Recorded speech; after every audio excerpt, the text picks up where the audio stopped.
لو انت بادئ بزنس جديد او بادئ تسوق لشركتك على الانترنت، فواحد من الاسئله اللي بتدور في دماغك هي: اعمل اعلانات اويرنس ولا اعمل اعلانات ليد جنريشن وسيلز؟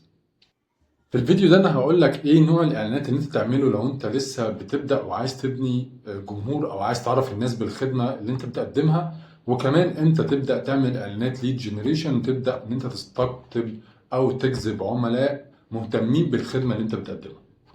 اولا لازم تعرف ان احنا هنشتغل اعلانات انجيجمنت مش اويرنس، لان اعلانات الاويرنس دي بتحتاج بادجت كبيره وبتحتاج عدد كبير من الكرييتيف، وده ممكن يكون صعب ليك لو انت لسه شركتك في الاول. فاحنا هنعمل اعلانات انجيجمنت ويفضل تكون فيديو، وهقول لك ايه الحالات اللي انت لازم تشتغل فيها اعلانات انجيجمنت. اول حاجه، لو انت لسه بزنس جديد او انت لسه شركه جديده فلازم تعمل اعلانات انجيجمنت وتعرف الناس بيك.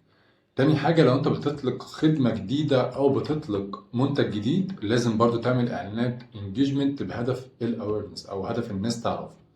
تالت حاجة، لو انت بتشتغل في سوق جديد او انت لسه هتجرب في سوق جديد خدمة معينة، برضو مهم ليك ان انت تعمل اعلانات انجيجمنت بهدف الاويرنس.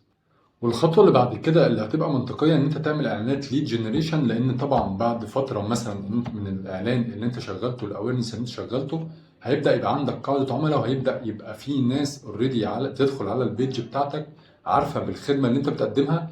فهنا تبدأ تعمل اعلانات ليد جنريشن وتبدأ تستهدف ناس زي الناس اللي تابعت الفيديو بتاعك او زي الناس اللي اهتمت باعلانات الاويرنس اللي انت عملتها في الاول.